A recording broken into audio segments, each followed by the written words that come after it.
So can everybody see? It's loading. It's loading, yes. Okay. It's loading.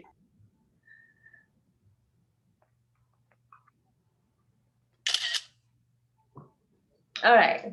Everybody can see the first page. Okay.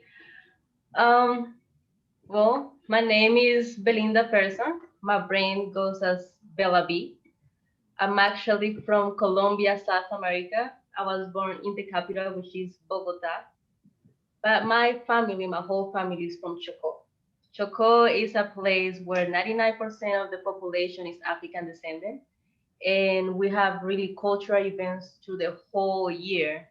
But one of the most important things that we got in Choco is that in the months of August we have a lot of tourism because all the whales of the world come to the Pacific Ocean right next to Choco to give birth. So we have a lot of tourism around the month of August. So if you want to go see the whales, you should go to Colombia. It's a really beautiful place, especially Choco. I got to Benedict College in 2011. That was the first time I got here to the United States. I actually I graduated in 2015 with a fine arts degree in Benedict College. Well, I believe that art is around us 24/7. We can see art in everything that we do, since from the stuff that we wear, from the designs that we see in our apps like Instagram or Facebook, the way how we decorate our rooms, everything. Art is 24/7 with us, and we always had a connection with it, and we always gonna have it. So I feel that art is a really important part for the human life. My journey as a student started back in 2011 when I got to Benedict. Um, I actually got to Benedict with a sports scholarship. I was playing tennis since I was 12, and I came with the idea of becoming a professional tennis player. So when I found out about Benedict being able to give me the opportunity to play tennis, I thought, okay, it's gonna be great, so I can improve on my skills. But then they also told me that I have to study something. And when I saw all the majors that Benedict was offering, the only one that resonated with me was art. Just because I used to draw on the walls of my room and stuff like that, but I never saw myself as an artist. So when I got here and I started taking the classes, I was really scared because I thought that all my classmates, well, they actually wanted to be an artist, and I chose this major just by default because I wanted to play tennis. So I was kind of scared, but the good thing about the program was that it started from the basics. Like you really start by, like, if you don't know nothing about art. So the first semesters, I was studying like elements of art, principles of art. So I ended up doing assignments like the ones that I'm showing you right now. I think that I started building my confidence when I saw what I could do and what my other classmates could do. I say, okay, I'm not that behind.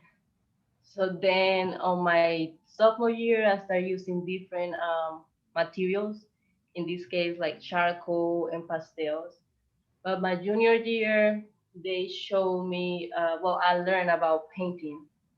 And that's when I decided to do my senior show for art with paintings. And what I did was portraits of different friends that I have at school, and I wanted to show the beauty of international women. So I have portraits from people from Africa, from Colombia, South America, where I am, from here, United States. There were a total of 6 paintings. This is just a few of the ones that I had. Um, After living here in the United States for a couple of years, I have seen a lot of the problems that we were facing back home that I saw that people were facing here too. And is that besides of having discrimination because of the color of your skin, the same Afro descendants, the same Black people were having these beliefs of not believing in themselves. I got to the conclusion that all of this happened because from slavery, we haven't really feel healed from it. So we still have beliefs of like that we are not capable of accomplish different situations. One day I was just scrolling on Facebook and I saw these puzzles that that you find on Facebook sometimes. I couldn't solve it, so I went to the comments to see like what was the answer. And I saw the comment from this person saying, "Oh no, I'm too black for this." And those are the different situations that I thought that it's not their fault that they think that way. But the reason why is that happening is because we got the wrong beliefs about Afro descendants. The same reason, because of that problem, is the same reason that we have situations like colorism, that if you are light skinned, you are more pretty, or uh, bad hair and good hair. I mean, those are stuff that not are not really valid. So after a couple of years in studying and seeing the situation that was happening, because I also talked with different people from like my roommate was from Kenya, and she was telling me that her mom wanted her to come to the United States and find a white guy with blue eyes and get married, and then that's how she's gonna be happy. Which I mean, I think that that's ridiculous. You don't need to really do that to be happy. So I felt that that's when I started finding my passion or my purpose in life, which is try to help to Afro descendants to acknowledge their potential and their power. Like we are full of a bunch of uh, beautiful qualities that we are not really aware of.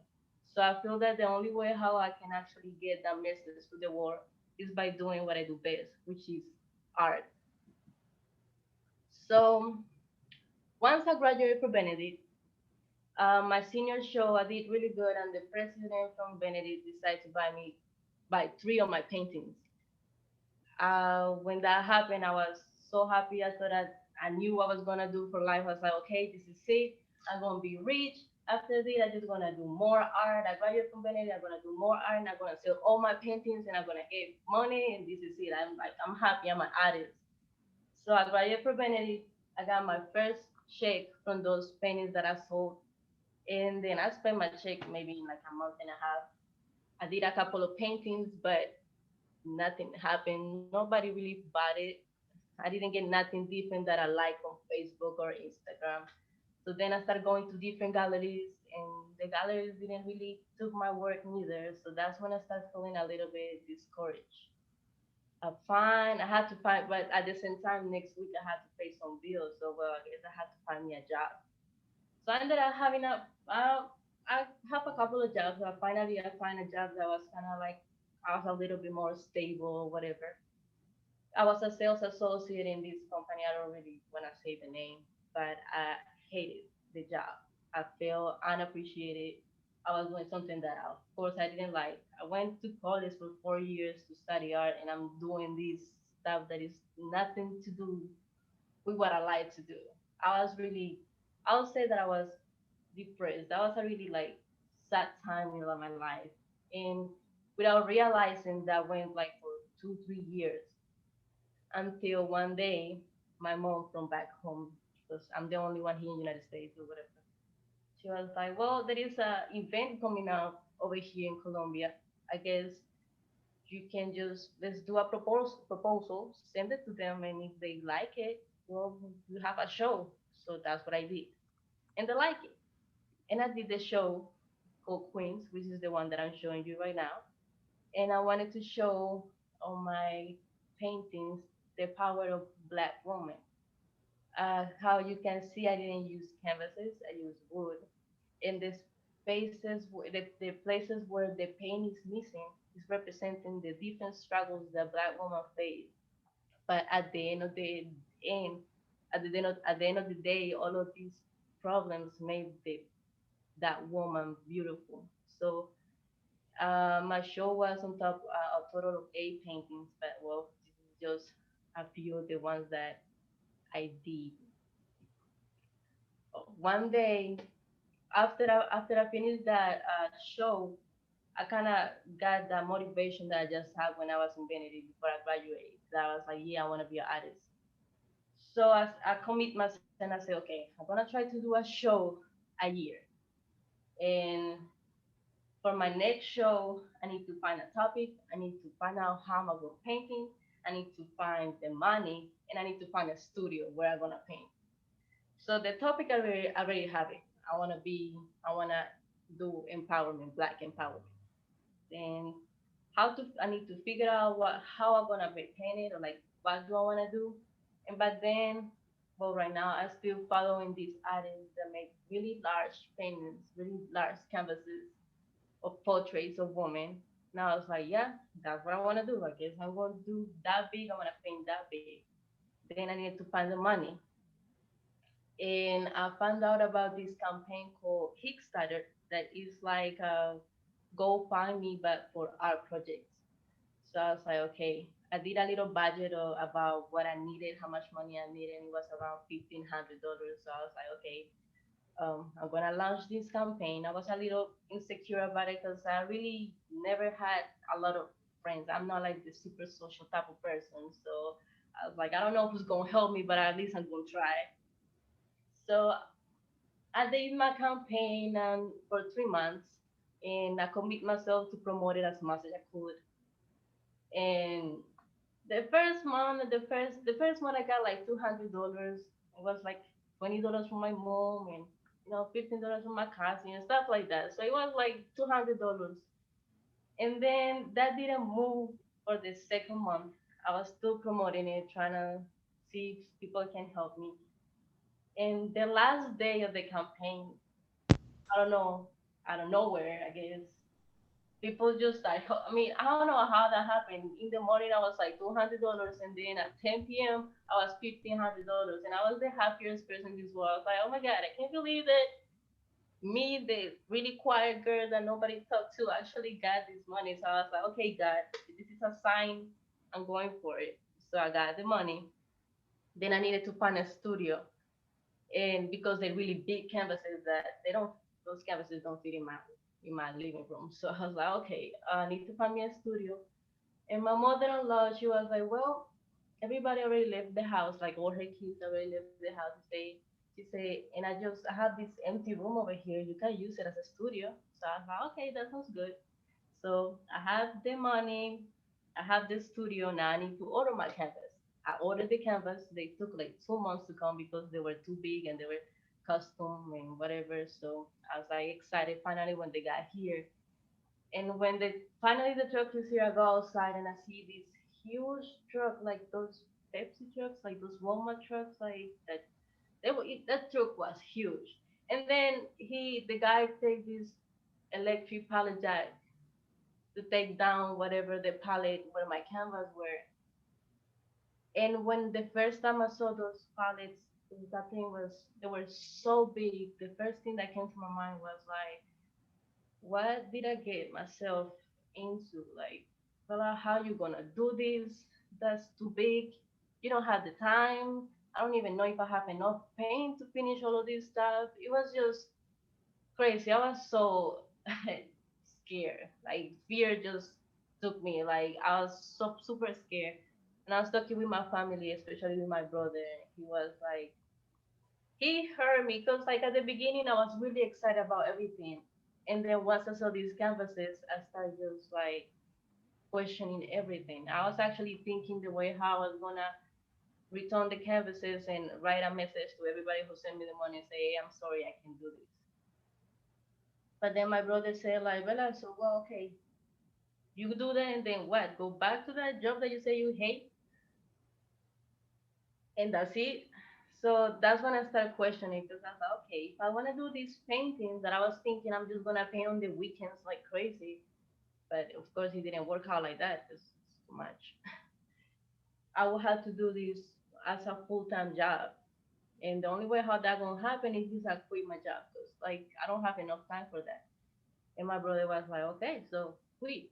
I'm like, I can just quit. What about my bills? How am I gonna pay? Like I can just let everything and that's it. And he said, well, then keep working in that job that you hate. So I was like, that was a really scary time for me. And then one day scrolling on Instagram, I see these posts that say, quitting your job isn't scary. Do you know what's scary? Sitting at your senior home at age of 80, thinking, what if I just tried to follow my dreams when I was a young person? So that was that was what I needed to see, I guess. And I was like, okay, that's what I'm gonna do. And on December 13th, 2019, that was my last day on that job, and I was so happy and scared at the same time. And then on January 1st, 2020, I made this post on my Instagram, and my caption was 2020, I'm ready. And I just went for it. And that's how I started my show, I View Us. So this show that I did was based of my own experiences of trying to follow my dreams, because I believe that if you want to change in your life, you can just wait for it to happen. You have to go for it. So the first painting, my first two paintings that I did, these ones right here, are called Knowledge. And I feel that these two paintings are like the beginning of my journey. That's when I start getting my information about everything that I needed to do to get my canvases, like yeah, everything that I need to do to get my show going, how to promote it, like how I got the money, everything. So knowledge is something that I feel that many of us just ignore. We think that whatever situation that we are facing in our life or whatever, we have to face it alone, and that's not the case. Sometimes whatever situation you're going through, and when it is whatever somebody else needs to hear to keep going. So I feel that we need to share our stories. We need to share our situations. We are too scary about being judged, but nobody is perfect, right? Then my other two paintings are knowledge. I mean support, and these ones, besides of me getting like help from people with their money so I can do my paintings, there is also a lot of support what I was painting them. Because I would lie to you if I'm telling you that after I got my money and I started doing my show, everything was perfect. Because it wasn't. There were days when I was crying. There were days when I was regretting what I did. There were other days that I was so excited about it. But those when you are in those situations, that's when the true people that you need to be around are gonna be around, and those are the ones that are really helping you. By nature we need each other. Humans by nature need to be, they can work alone. There is nobody in this world that have been successful to get to be a success person without help. Even if he found the help or the information in a book, somebody wrote that book. So you didn't do it alone. Nobody do it alone. So we need each other. And we see sometimes when we ask for help, we see it as a sign of weakness, but it's not. We all need hope, so we should help each other. Then my other two paintings are Overcome. And this, I guess these two are the ones that most resonate with me, because this is when you get to that really low point that you really don't see how to move forward. But something I have learned about life is that society paint this picture about how life is supposed to be, how your life needs to be. So you need to go to college. You graduate from high school, you have to go to college. Then after college, you're gonna get a job. Then you're gonna get married. Then you get a house. Then you get a car. Maybe you have some kids and a family, and then you're happy. But when somebody don't do those things, then that's when everybody starts judging you, telling you, "Hey, no, your life you're doing wrong. Something is going bad in your life. You're not supposed to be that." Like people are getting scared of being 30 years old and not kids, because they think that if they don't have kids before 30 years, they will never be able to have them. And that's not true. There is a lot of expectations that people put to us, but that they're not actually real. And what I wanted to show with these paintings is like the day that you are actually honest to yourself and say, okay, this is what I want to do for me, for my life. without caring about what other people say, that's when you actually want to be able to move forward in life and be happy with yourself. That's why in my paintings, them two are naked. They are honest to you.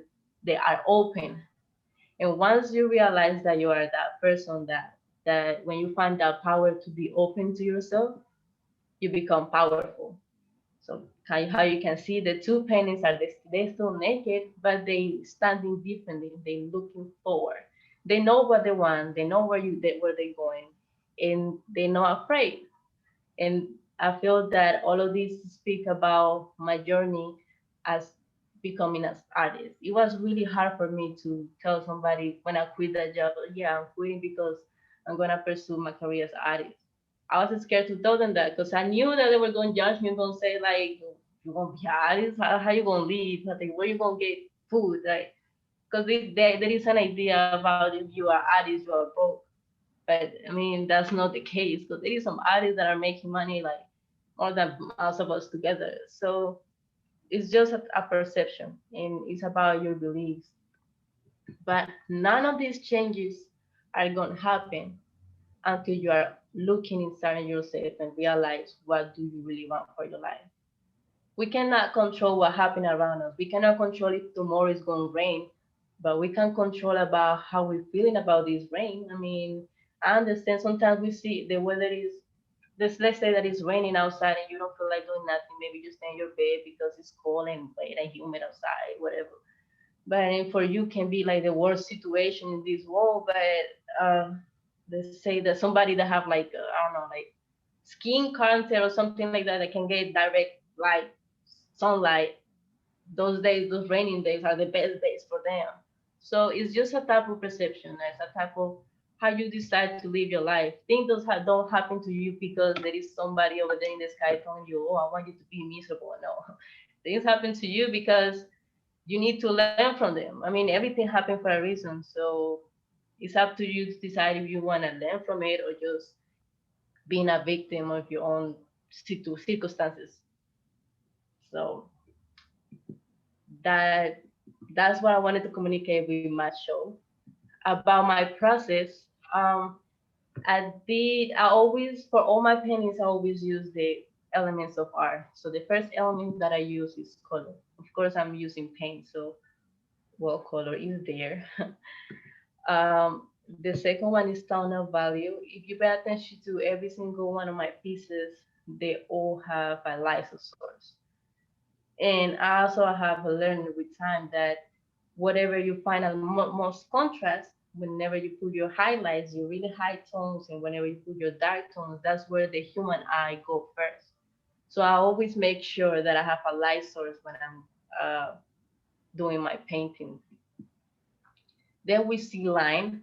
I use line when in this painting you can see line in the wrinkles of her fingers, but also I use implied line. That is the one that I use at the beginning of the whole painting, to draw it out. So I use line. Shapes in this one, in all my paintings, besides that you can see the shapes in the background. I don't paint with a brush, I use a palette knife. So when I do my strokes on my palette knives, I create a bunch of different shapes, different colors that at the end will create the painting or the figure that you see right now. Then I got texture. The reason why I like my using palette knife because of this, I like the texture. So you can see at the left side, it's like a zoom in of their chin in the painting, and you can see those tiny little strokes. So every single one of my paintings, whenever you get close to it, you can see every single stroke, and I feel that that gives it some character and personality to my paintings. So I like to use the palette knife, and since I've figured out, I learned to use the palette knife in Benedict, and since then I have been using it all the time. And raw space, that is the way how I place the figure in the canvas. Um, to do my paintings, I always start with three colors. My highlights in this case would be the orange, my middle tones, which is the brown, and my dark color, that is this. It's supposed to be a dark purple, but it kind of read like black, but it's really dark purple.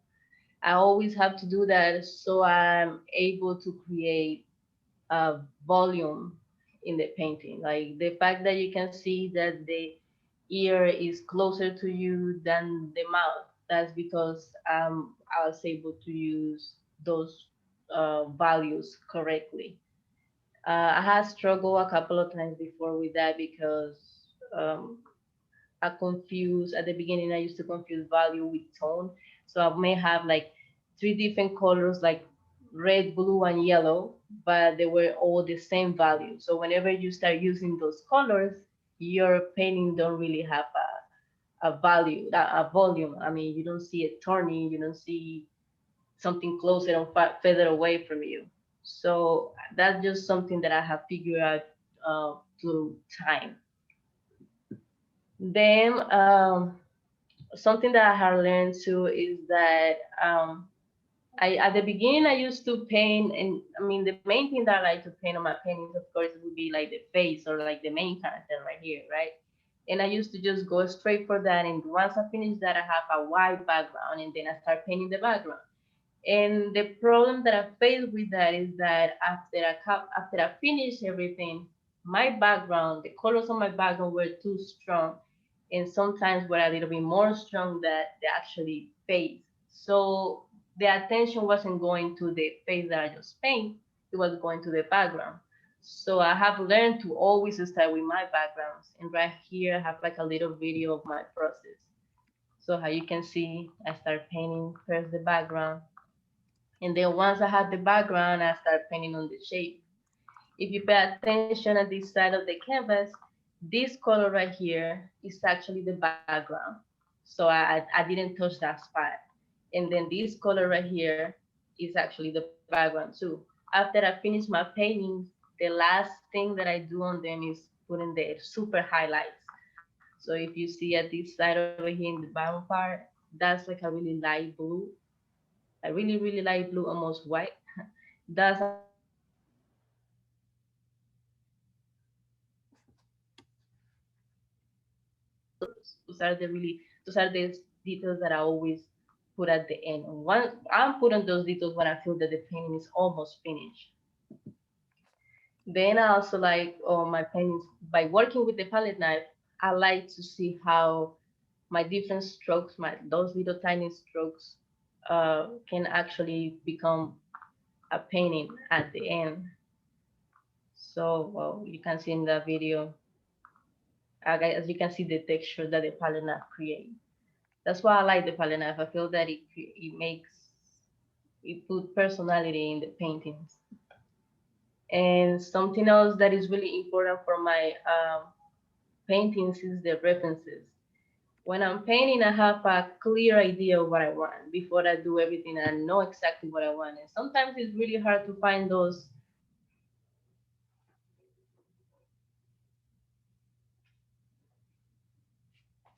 because I ask my family to help me. And that right there is, well, that's me right here. And that other side is my brother.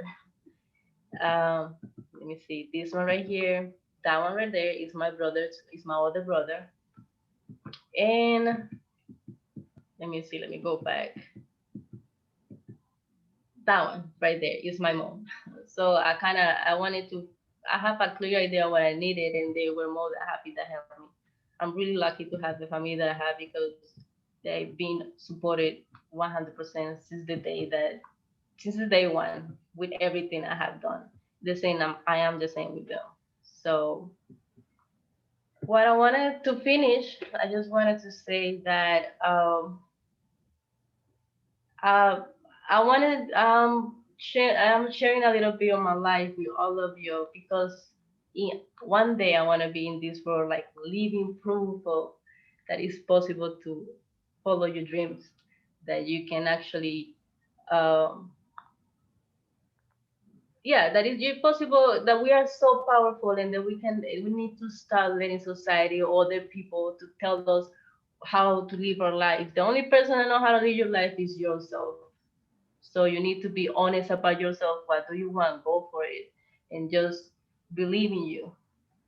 There is this really nice statement quote from Gandhi that say, "Be the change that you want to see in the world." And that's what I'm doing. I want to see more people going for their dreams and be happy about life.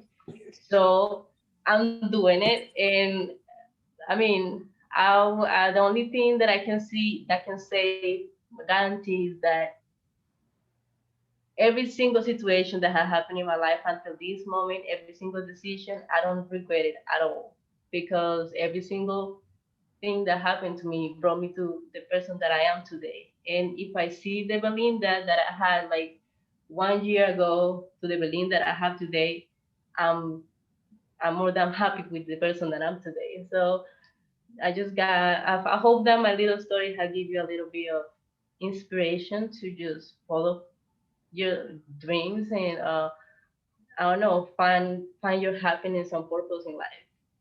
And that's it. Thank you. Mhm. Thank you, Miss Person. We will come back after a short break. So I will log out and log in 5 minutes. So if you wanna hang out for questions and answers, please make sure you get your questions ready.